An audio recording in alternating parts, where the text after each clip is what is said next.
Naaresto sa bisa ng warrant of arrest ang isang lalaki may kasong rape by sexual assault sa Davao City. Patrolwoman Shaira Rose Aquino sa report.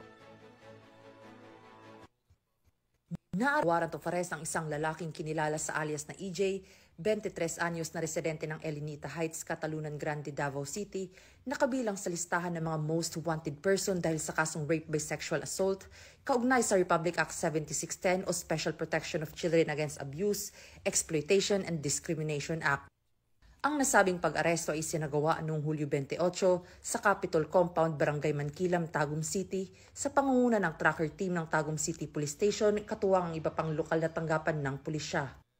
Kasalukuyang nasa kustodiya na ang sospek ng nasabing istasyon para sa kaukulang proseso at pagsasampa ng kaugnay na kaso. Ang matagumpay na operasyon na ito ay patunay ng patuloy na dedikasyon at masusing pagtutulungan ng mga unit ng kapulisan sa paghahatid ng hustisya, lalo na sa mga kasong may kinalaman sa karahasan laban sa mga kabataan. Mula rito sa Police Regional Office 11, ako ang inyong PNN correspondent, Patrolwoman Shaira Rose Aquino, alagad ng batas, tagataguyod ng Balitang Pulis.